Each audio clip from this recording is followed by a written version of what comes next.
You know, they used to call me JD. They said maybe stupid. So I said to Doc Ronnie, you know, Doc Ronnie's now a great congressman in Texas. Great, very popular guy. I think he won by like 52 points or something. But he's now a great congressman. I said, Ronnie, I don't like when people call me stupid. I had great heritage, an uncle who was a great, great genius, a father who was a genius. Everybody, we have a lot of geniuses. I don't like being called stupid. Is there a test or something I can take to prove to these radical left maniacs that I'm much smarter than them? Is there a test? And he said, sir, there is a test. It's called the X test.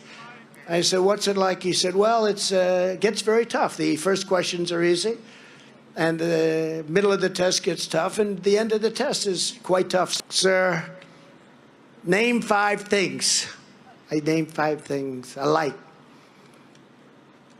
a group of people, Ohio,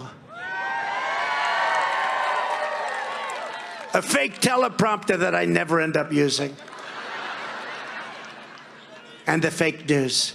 Thank you, sir, very much. Thank you. Then they come back to you 20 minutes later, name the 5 things you named. And I hit it perfectly. They say nobody hits that one. But in the dishwashers, as an example, they had a little problem. What was the problem? They didn't give you any water. And there was so little water that you couldn't wash the dishes. So what do people do? They kept pressing and do it again, do it again, do it again. So by the time you do it 10 times, the dishes are finally there. Mike, he's a hell of a patriot. Oh. He's a great patriot. He's a great patriot, and he's the single greatest buyer of ads in the history of our country. Thank you, Mike. Great job. He's a good man. No teacher should ever be allowed to teach transgender to our children without parental consent. In fact, even now as I speak, 2 of the lights just went off. 2 lights just went off.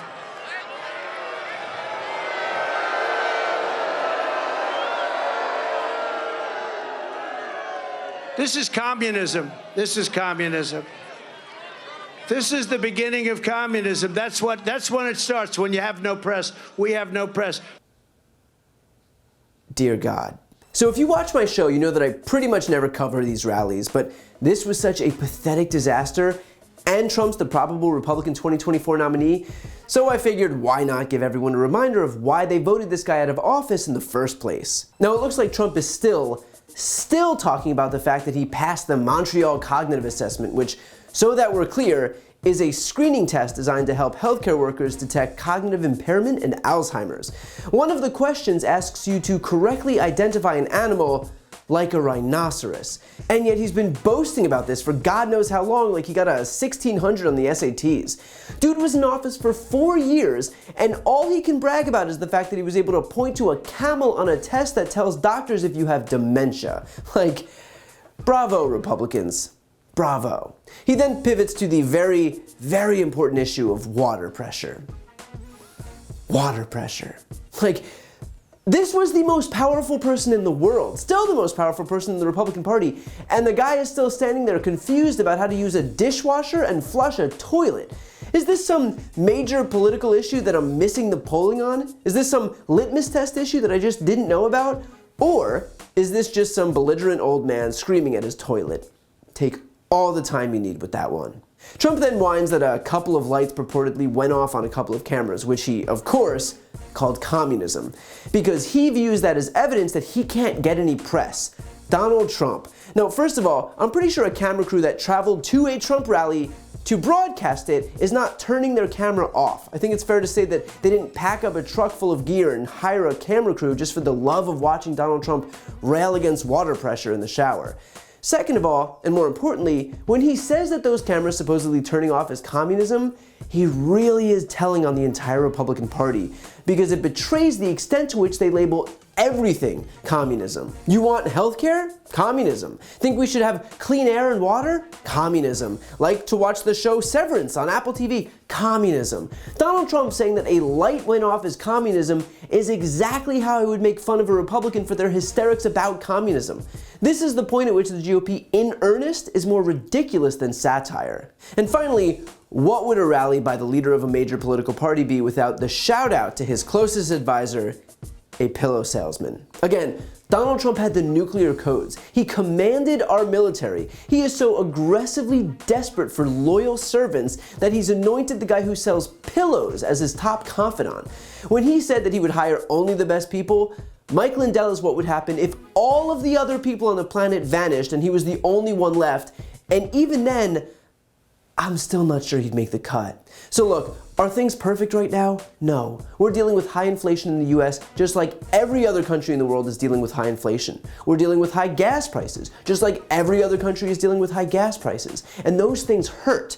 But let's not pretend for a second that the guy that we just watched bitching about water pressure and congratulating a pillow salesman would be able to do anything other than royally screw up whatever he touches. Remember, when COVID hit, despite the fact that we have 5% of the world's population and are the richest and most advanced country in the history of the planet, we had 20% of the world's cases and deaths. Trump oversaw the most job losses in modern US history, he destroyed the economy, our international reputation, trust in our institutions, and he tried to stage a coup. I would take $15 a gallon gas before I'd support this clown as the leader of the free world. I know that time heals all wounds, but don't forget the irreversible damage that this man did to our country. I know it's easy to laugh because he's an absolute moron, but he's also a criminal and a traitor, and sometimes being reminded of that is important. To see more videos like this, click the subscribe button right here on this screen. And if you want to support my work, subscribe to my podcast, No Lie with Brian Tyler Cohen. I cover the most important stories each week, and my guest is always one of the top political figures, including Vice President Kamala Harris, Jen Psaki, Elizabeth Warren, Pete Buttigieg, Nancy Pelosi, Katie Porter, Cory Booker, and so many more. The podcast link is also right here on this screen, so give it a listen and subscribe on Apple Podcasts, Spotify, or wherever you listen to podcasts.